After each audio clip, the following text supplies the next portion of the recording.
Brian Boitano's struggle to return to the amateur level has paved the way for many others to do the same. The music he has chosen, Aaron Copland's Lincoln Portrait and Appalachian Spring, and the words of Abraham Lincoln have inspired Boitano and reflect the journey he is embarking on.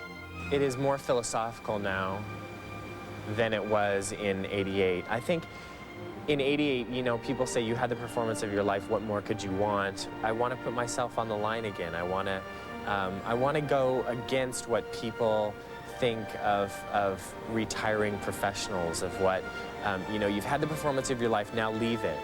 Well, I've always been the type to put myself back on the line, of proving to myself again that it wasn't just a fluke, that I could do it again and I could make it a way of life instead of just one happening.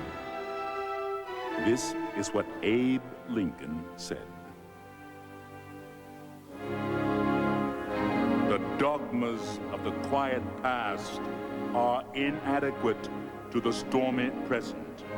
The occasion is piled high with difficulty, and we must rise with the occasion. As our case is new, so we must think anew and act anew. It's such a wonderful opportunity that I have to be back on this team, and at a time in my life when I really feel like I can appreciate what it gave to me and what it's going to give to me, and be in the moment and experience it for that moment instead of thinking, am I ever going to be an Olympic champion? That's not it anymore. A lot of things have changed for Brian since he was preparing for Calgary 6 years ago. Mentally, he's approaching things differently, but physically, he has to do so as well. He trains mostly off the ice because his body can't handle the impact of the jumps as well as it used to. But he sees this as a challenge, and Brian Boitano always enjoys a challenge.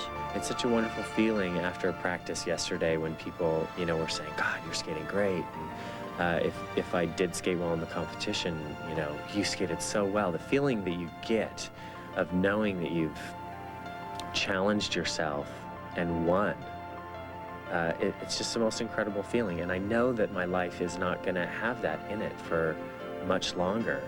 And I need to take advantage of it while I can. Happy birthday, dear. For weeks, Brian was worried that he'd have a terrible 30th if he didn't skate well in his technical program the day before his birthday.